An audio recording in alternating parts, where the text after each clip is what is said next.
So, I've been doing some research and I'm going to put a link in my LinkedIn post because I've been putting stuff up there that I've been finding because I've been researching all morning.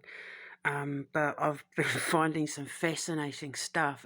I've spent hours and hours and hours. So, in regards to the killer, now, the thing that I find interesting with what Mary Catherine had said yesterday with the way she was reacting was that she knew she was being watched. Where we saw her standing over there, when I showed you the link to her home, reports were accounted for after the murders when they did an investigation that it had appeared that someone had been sitting on a bale of hay looking through like a knot hole, like a wood knot hole, that was positioned at the back of the house. So someone had been sitting on a bale of hay looking through a wood knot hole at the back of the house, that you could see the back of the house, the back door and everything, where Mary Catherine was standing there. The way she was looking, she would have been looking directly at the barn where they saw the imprint in the hay of someone's bottom, where they had been sitting looking through the knot of wood. So that corroborates that. The second thing is that even though it was like a cold, windy night that night, a cold, dreich, sort of wet night, it was June, so it was the start of summer, and the girls were Ina and Lena were too scared to walk home, which is odd because apparently, they were best friends with Mary Catherine. They were used to being at the house. Their grandmother only lived a few doors down, apparently. I think that's correct. And my brain's just so full of information, I'm trying to get it all out. But they were too scared to walk home. So at 6 o'clock, Joseph Moore rang Josiah Stillinger and asked if the girls could stay overnight because they were too scared to walk home. But I'm curious as to why they were too scared to walk home, because even after they finished church at 9, I've had a look, and sunset in June in Iowa is between 8 and 9 o'clock at night. So it would have taken them just under an hour to get home if they walked, quickly.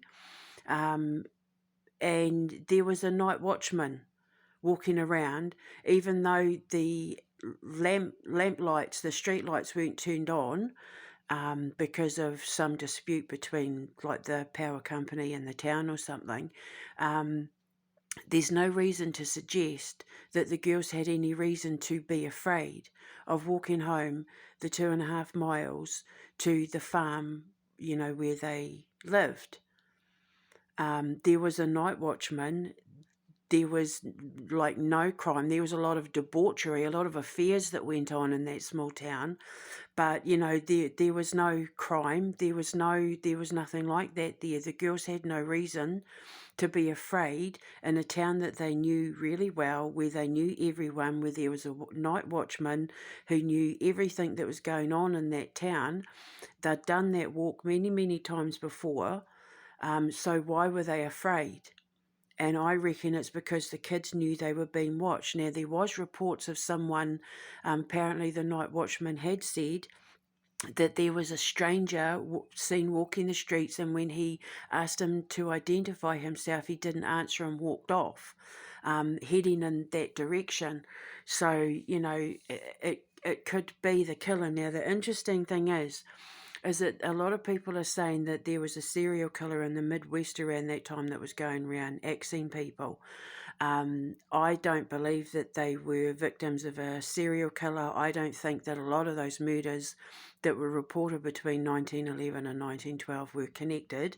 I just think that what I'm about to explain next will explain the reason why there's a connection with the covering of the heads. And see, like, usually killers, when there's overkill, like, most people, they'll like stab a couple of times or shoot once, and then rob or do whatever they have to do and leave. But when there's multiple stabbings and multiple attacks, it's personal. It's called overkill. It's a personal attack. There's a vendetta there. There's a hatred there. There's an anger there. Now, what they do then is guilt sets in, and they cover up the faces because they don't want to admit what they've done. Like, they get like their conscience kicks in, and then they don't want to look at their victims because they knew them, and then so they tend to cover up their faces so that they don't want to look at them. From a forensic psychology point of view. But in my original podcast, I had said that I believed that the axe murderer, that the killer, the reason why he knew how to handle an axe and used the back of the axe was because when he used the front of the axe on the parents, there was so much blood by that point, like pools of blood apparently were collecting in shoes and things like that. It made the axe slippery, so he used the back of the axe to kill the children, which is something that people who are used to slaughtering animals do. It's a quick way to kill them, crack the skull. As a Māori person, we use our mere for the same thing. We use a mere that's like carved like the curve of a skull, so that when you knocked your opponent on the head with the mere, you crack the skull open. You know how the human skull has the lines, has like the seams that connects like the the pieces of the skull together. If you hit along there, it cracks the skull open and exposes the brain. It's a quick kill. And Māori people would use the meres to do that too, and it's kind of like curve shaped like that.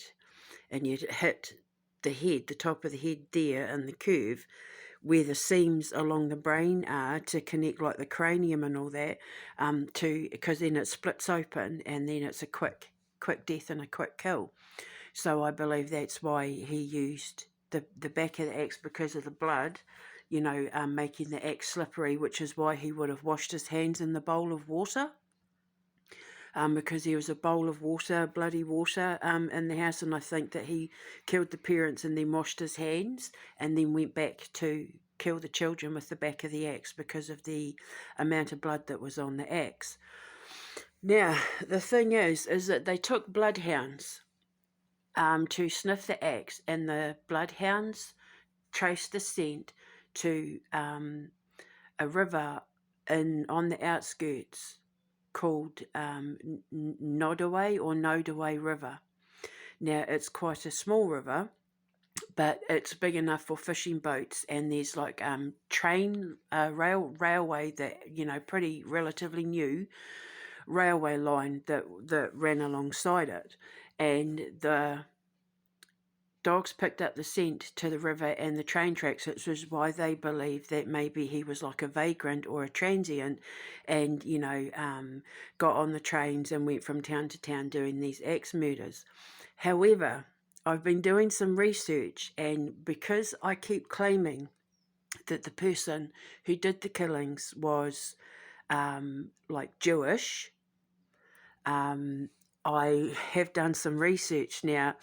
Police apparently went to Blue Island in Illinois to question. There was a Polish and German settlement there. In fact, the Germans were the first people to settle in Blue Island because of the breweries, the railways. It was an up-and-coming place, and it was a good place to start making money, and Germans were the first settlers there. Now, Joseph Stillinger, Stillinger is a German name, and I did some research into his background. His father was called Johann Georg. I hope I've pronounced that right.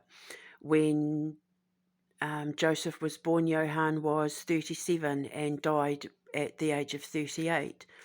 Johann was born in Germany. He was born in Rheinheim in Germany, and then immigrated to America, and then met his American wife, and they had their children, and Joseph being one of them, and then he died around about a year after Joseph was born. But the police did question people in connection to these axe murders at a Polish settlement along that river. There is a canal and a railroad in Blue Island that is all connected to, Montgomery County. It's not hard for someone back then to have gotten on a train or a fishing boat along that canal and then gone back up to Blue Island in Illinois, which is why I reckon, the dogs lost the scent, because the fact they lost the scent would imply that the killer either got on a train or got on a fishing boat. And, the canal and the Nodaway River is really only big enough for fishing boats and that. So I think that he got on a fishing boat and went back to Blue River. Now, the other interesting thing is that I've been trying to find a connection between the two fathers, because I have always maintained that he killed, he was after the Stillinger children, that it was an act of revenge. Now, Joseph Stillinger was a farmer. Josiah Moore owned a business selling farm equipment, things to do with farms. He was in the agriculture and farming business, and before the railway and that came along, when that land was bought by the government, I think, was it in 1854 or something like that, it was all trees, and then it was considered virgin soil, and it was all turned into farmland for like potatoes and animals, and the wheats and that for the brewery for the beers, because there were 4 big breweries in Illinois at the time. So that's one of the reasons why the Germans settled there, was because it was up and coming. It was a great place to start making money, because you put your crops in your fields down, you chop down some trees, you set up some farms, you set up some businesses, you can make good money. And I believe that the killer, the killer either worked for them on the farms or was connected to them because of the farms. He either worked for them or did work with them in business or something like that, and it was personal, connected to Joseph Stillinger. There's some sort of Jewish German connection, and I keep maintaining that, and especially because of the pound of bacon that was found by the axe. The fact that the bacon was found by the axe, and Jewish people don't eat pig, they don't eat pork, and he covered up the doors and windows, which is something that Jewish people do when there's death. Māori people, we cover up our mirror. Sorry, he covered up the mirrors and windows. And Māori people, we cover up our mirrors, and that we don't cover up our windows, but we cover up our mirrors, because it basically in the occult practices, when you cover up the mirrors and windows, it's to give the spirit safe passage to go to heaven, so they don't stop and get distracted by their reflection. And so it allows them to, like you darken the room and you remove anything that is, can give a reflective surface, so that when their spirit is crossing to the afterlife, they're not trapped in the mirrors or stuck by their own reflection. So they cover up the mirrors and the windows and that to remove the reflection. And that is what a lot of, it's an Eastern European practice, and it's, they did it in Victorian England and that as well, because, the Victorians were very superstitious like that, but because they were from Eastern European descent, the English were. These were traditions that were passed on, and even like I said with Māori people, we cover up our mirrors and that as well, but we don't just cover them up, we actually remove them from the room where the body's going to be laid. So, I've definitely found a connection. They think that they think that Lena, even though there was no signs of sexual assault, they do think she was molested. She was put in a sexually suggestive pose, Lena was, and her underwear had been removed from her and kicked under the bed. So they think that even though she wasn't like raped or anything like that, they do think that she was molested. And I'm telling you now, those kids knew who it was. If she didn't know, like, they knew they were being watched. Those kids knew they were being watched. And I think that the killer was known to her father, Joseph Stillinger. I think that it was a personal vendetta, and he set out to get the daughters out of revenge for something that had happened between Joseph Stillinger and him in business, and possibly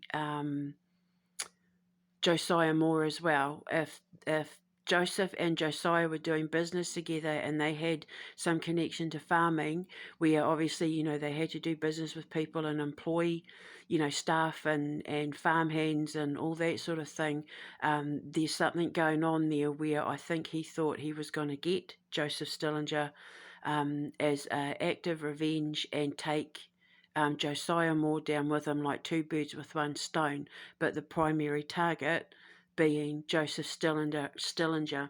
I don't know if it's like some sort of family feud from Germany, or whether, because it was coming up to World War II as well, so there might have been some German-Jewish thing going on. I don't know. I don't know, but I'm still looking into it, but that's the connection that I've found so far. I'm going to put links in the description box below so you can look at the news articles that I've found, and, we'll keep going from there, but I know I'm onto something. Like from what Mary Catherine was telling me, and from the research I've been doing, I know I'm onto something. So it's all very exciting. When my boys and I are free and we are able to go to America, I'm going to go there. And once I'm actually on the property, I'll get a better feel. I'll be able to jump and actually see the murders, and, I'll be able to pick up a lot more, and then I'll be able to use my biorhythmic field generator to cross everything over to close that portal down. So it's all very exciting, and I know they were not victims of a serial killer, but I do think that the killer has a connection to Blue Island, where the police followed the trail to connections to other murders in that area. I just think that axes were easily accessible because, most people had them by their back doors and their barns and that, because it was farming territory and, forests and all that. So, axes were a common weapon to use. So I think that they were just a weapon of convenience, considering the time and the area and the location of where the murders took place. I think the reason why the faces were covered up was because they were personal attacks, because back then they didn't understand, like, forensic psychology and all that sort of thing. So they didn't know things like overkill existed when it came to personal vendettas and that sort of thing. So I think that's why the faces were covered up, because the victims knew the killers. And, the covering up of the mirrors and that is because of their Western European connection, like, Germany and Holland and all that, mostly Germany, Poland, like those sort of places, and that's where the Jewish and German communities, German and Jewish cultures practiced those sort of things, and then they brought them over to England when they immigrated to Britain and that. So I don't think there was a serial killer. I think most of those crimes were personal, but because it was unusual at the time for so many axe murders to occur in such a small kind of area of America, I think people just kind of put two and two together and came up with 17. So people were afraid. Now, the other thing that I wanted to say in regards to Lena and Ina being too afraid to walk home at night is that to prove how safe this place was, after the murders took place, apparently the sale of guns and ammunition and locks and axes and weapons and that went through the roof in Villisca. Went through the roof because people were so afraid of being the next victim. And that is an indication that this was a town that wasn't used to that kind of violent behaviour. They weren't used to crime. They weren't used to that kind of crime. They weren't used to it. So when it happened, the sale of locks and weapons and guns and ammunition went through the roof. Stores were running out and they had to be ordered from other places. So that's an indication of how safe that place was. And I just find it interesting that two little girls, well, I say little, she was 12, were afraid to walk home in a town that they knew like the back of their hand with a night watchman running about for a walk that would have taken them just under an hour, just as the sun had gone down in the summertime. I'm telling you, children's intuition, they knew they were being watched. And from what Mary Catherine had said yesterday, it would corroborate that. And then because they found that evidence in the barn that would suggest someone had been sitting in the barn on a bale of hay watching the house through that knot hole in the wood. So I'll put links in the description box below. But once my boys and I are able to go to America and do these shows properly with, proper equipment and, like recording equipment and that, I'm going to go there and I'm going to take my BFG and I'm going to cross it over. And because now I've got that connection with Mary Catherine, she'll be waiting for me when I get there. So it's not going to be hard for me to investigate it when I get there. So I'm sorry I'm not coming across as eloquent as I usually do when I do these podcasts, but I've just been taken by surprise by this whole thing.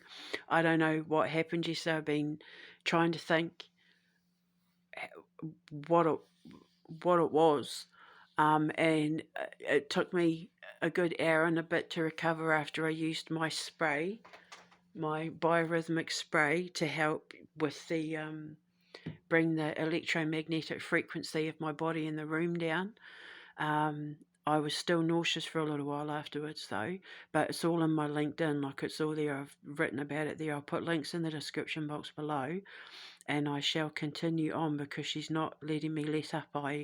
I'm going to help her figure this out, because once I figure it out, I give them a voice and then I can cross them over in peace, and then they can go on to, be reincarnated into new lives, because while they're trapped there, they can't cross over.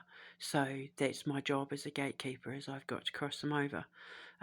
That's why I've got the BFG, is to cross these spirits over, especially, as you know, when it comes to children, because that's my purpose. That's what I'm here for, to protect and defend the pure and innocent. So she came to me, and I'm going to help her out, and I will continue to investigate, but I just thought I'd let you know. But it's just I have written notes, and I've been trying to remember everything that I had written on the notes, but I had to keep looking at the paper, so that's why I'm just sounding a bit. I've been practicing and practicing and practicing to come across, a lot more fluid with my speaking, because I get nervous talking in camera, because, I get shy. I don't want to mess anything up, because I don't want to misrepresent the victims. in any way, especially when it comes to children. So because this took me aback a little, and then because when I was finding all this evidence to corroborate everything that I've been thinking, I just think everybody has gone down the wrong path. They've smelt blood, and they've gone for A, B, and C without considering X, Y, and Z sort of thing. So it just has taken me aback a little, and I always put up my raw footage. There's no editing or anything like that, primarily because I don't know how to edit anything. But when I do my podcast and I do my shows, I promise you things will be better presented, apart from when I'm on location doing like live things, because I never know when I'm going to get called to write stuff down or say things, or when things get called to me. Like yesterday, a lot of these things happen where I'm completely unprepared. Like I don't prepare for any of this stuff, so it takes me aback a little, and I've been trying to rehearse how I was going to present this video, and I know that I've completely messed it up. But this is all new to me. I'm getting ready to step into the foray of podcasts and presentations in front of cameras, to do my shows and present my science, and present my work as an occult scientist, and come out as a high priestess and gatekeeper and blah blah blah, to show the world the beauty of the supernatural, as you can see with this video and the one I made yesterday. So I'm getting there, but it's practice makes perfect. So you'll see me at the early stages, but I promise you I will get better the more practice I have. I'm just stepping into something that I didn't think was going to end up being what I was going to do for the rest of my life. And now that I know this is what I want to do, I don't want to do anything else other than make my comic book and turn my story into comic books and video games. So I'm going to go now and upload this. So I'll put links in the description box below, and I will speak to you later. Ka kite anō.